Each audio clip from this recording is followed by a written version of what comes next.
नमस्कार दोस्तों। कहानियों की श्रृंखला में आज सुनेंगे सुप्रसिद्ध कथाकार दीपक शर्मा जी की कहानी चिलक। तो आइए सुनते हैं कहानी। अस्पताल में अरुण साहब मुझे वार्ड के बाहर ही मिल गए। तुम्हें किसने बताया? अरुण साहब इधर उधर देखने लगे।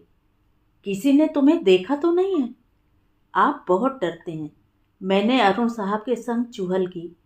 कोई देख भी लेगा तो कौन जानेगा हम दोनों एक दूसरे से प्रेम करते हैं। नहीं, उनके स्वर में रुखाई चली आई। तुम्हें यहाँ नहीं दिखाई देना चाहिए। तुम जाओ, मैं ही उधर लखनऊ तुम्हें मिलने आऊँगा। अभी कितनी सांसें बाकी हैं? हंसकर मैंने वार्ड की तरफ इशारा किया। कैसी बात करती हो? वे भी हंस पड़े। जाओ अब। आपने मेम साहब को बचा लिया साहब। एक अधेड़ चेहरा हमारे समीप आन प्रकट हुआ। वक्त पर उन्हें अस्पताल ले आए। यह अधेड़ आवाज़ मैंने फ़ोन पर कई बार सुन रखी थी। अरुण साहब के दफ्तर में मैं जब भी फ़ोन करती, यही आवाज़ फ़ोन उठाया करती। सब ईश्वर की कृपा है। अरुण साहब ने अधेड़ को टालना चाहा। तभी वार्ड की खिड़की का पर्दा हटाकर एक लड़के का चेहरा पल भर के लिए सामने आया और लौट गया। आप लोग अब जाइए। अरुण साहब ने हम दोनों को एक साथ निपटा दिया और वार्ड की तरफ बढ़ लिए। आप कहाँ से आ रही हैं? दफ्तर वाले अधेड़ कर्मचारी ने मेरे प्रति उत्साह दिखाया। इन साहब को कैसे जानती हैं? मैंने उसके प्रश्नों का उत्तर न दिया। मैं जानती रही। मेरी आवाज़ से वह भी ज़रूर अंदाज़ा लगा सकता था कि मैं कौन थी। विशिष्ट रोगियों के लिए बनाए गए उन कमरों के बरामदों को हम दोनों ने लगभग साथ साथ पार किया। बरामदा पार होते ही मैं तेज कदमों से अस्पताल के टेलीफोन बूथ पर आ खड़ी हुई।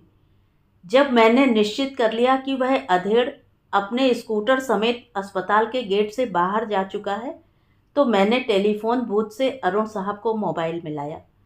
मोबाइल शायद उनके बेटे के पास था। बेटे की आवाज़ में हेलो सुनते ही मैंने फ़ोन काट दिया। तभी मुझे अरुण साहब और उनके बेटे कांस्टेबलों की एक टोली के साथ एक सरकारी एम्बेसडर की ओर बढ़ते हुए दिखाई दिए। जैसे ही उनकी मोटर अस्पताल के फाटक से लोप हुई, मैं वार्ड की तरफ बढ़ ली। बरामदा पार कर मैं वार्ड के अंदर जा खड़ी हुई। बिस्तर पर लेटी रुग्णा जाग रही थी और उसके पैताने बैठी आया ऊँघ रही थी। मैं सामने वाले वार्ड से आई हूँ। मैं उसके चेहरे के पास पहुँची। रुग्णा ने अपना सिर हिलाया। निस्तेज उसके चेहरे की आंखें अनावश्यक रूप से चमक लीं। सुनने में आया है आपने नींद की गोलियां ज़्यादा मात्रा में खा ली थी। मैंने अपने कंठ में मिठास भर ली। रुग्णा ने अपना सिर फिर हिला दिया।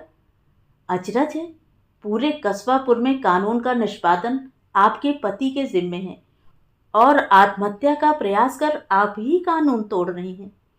उसके होंठों ने एक मुस्कान का संकेत दिया, ढुलमुल ढंग से। आप उनका ध्यान बटाना चाहती थी। मेरा रोष मुखर हो लिया। अपनी तरफ खींचना चाहती थी।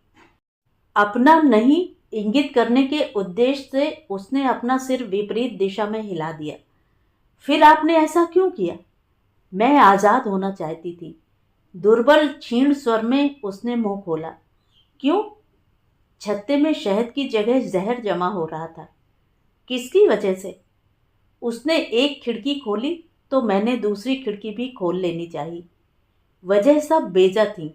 मेरे पास धर्माधर्म का अहंकार था तो उनके पास अपनी हड़क का हरक। मेरा अहंकार मुझे हथियार बांधने पर मजबूर किए रहता और उनका हरक उन्हें तोड़ने में। अपने अहंकार में मैं उन्हें ललकारती। मेरा हक मुझसे खसोटने का हक किसे दिया आपने? अपने हरक में वे मुझ पर बिगड़ते।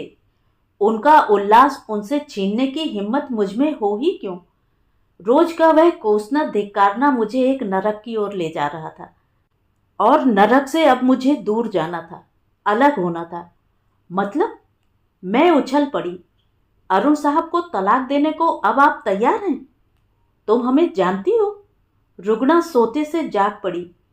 अरुण साहब की हरख मुझी से है। मैं मुकाबले पर उतर आई। कोई है? ऊंचे स्वर में रुगना चिल्लाई। ऊँघ रही उसकी आया की नींद तो टूटी ही। दरवाजे की दिशा से दो वर्दीधारी कांस्टेबल भी अपनी अपनी बंदूक उठाए अंदर लपक लिए। हुजूर, तुम सब लोग कहाँ हो? प्राधिकार और प्रभुत्व अपने स्वर में भरकर वह फिर चिल्लाई। क्या कर रहे हो?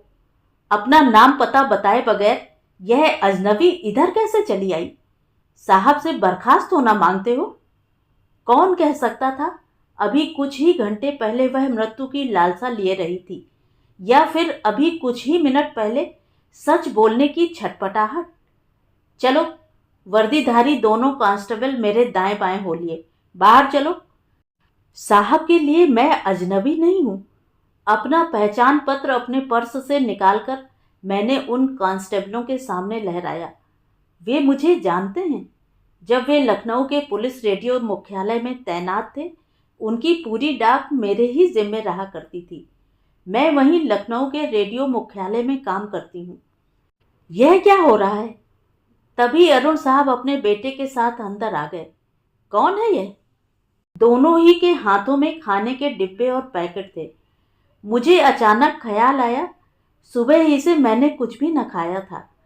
अखबार में अरुण साहब की पत्नी की खबर पढ़ते ही लखनऊ से इधर कस्बापुर के लिए निकल पड़ी थी, और 3 घंटे बाद जैसे ही मेरी बस अड्डे पर पहुंची थी, रिक्शा लेकर मैं इधर अस्पताल के लिए चल दी थी। आपने मुझे नहीं पहचाना? चकितवंत होकर मैंने अरुण साहब से पूछा। यह कौन है? अरुण साहब ने अपने चेहरे पर मेरे लिए अजनबियत बनाए रखी और अपनी पत्नी की ओर मुड़ लिए। इधर कैसे चली आई? कहती है, रुगना ने उत्तर दिया। उधर रेडियो मुख्यालय में बकती है। अरुण साहब के स्वर ने निष्ठुरता धारण कर ली और उन्होंने कांस्टेबलों को घुड़की दी। इधर टुकुर टुकुर क्या ताकते हो? तुम्हें बर्खास्त होना है क्या? इसे बाहर क्यों नहीं ले जा रहे? दफा करो इसे। हुजूर, दोनों कांस्टेबल पुनः मेरे दाएं बाएं हो लिए। दाएं वाले ने मेरी कुहनी टहोकी और बाएं वाले ने पीठ धकियाई।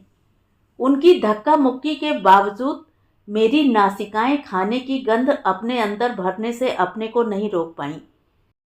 इस पर किस नंबर की दफा लगेगी पापा? दरवाजे पर लड़के की आवाज ने मेरा पीछा किया। देखना पड़ेगा। अरुण साहब भी सुनाई दे गए। अभी तो खाना खाएंगे, बड़ी तेज भूख लगी है। तो ये थी कहानी। कहानी आपको कैसी लगी? कमेंट करके ज़रूर बताएं। और अगर मेरे द्वारा सुनाई हुई कहानियाँ आपको अच्छी लगती हैं और आप मेरे चैनल पर पहली बार आए हैं, तो चैनल को सब्सक्राइब ज़रूर करें, लाइक करें और अपने दोस्तों और परिचितों में शेयर भी करें। बेल आइकन दबाना बिल्कुल भी ना भूलें। धन्यवाद।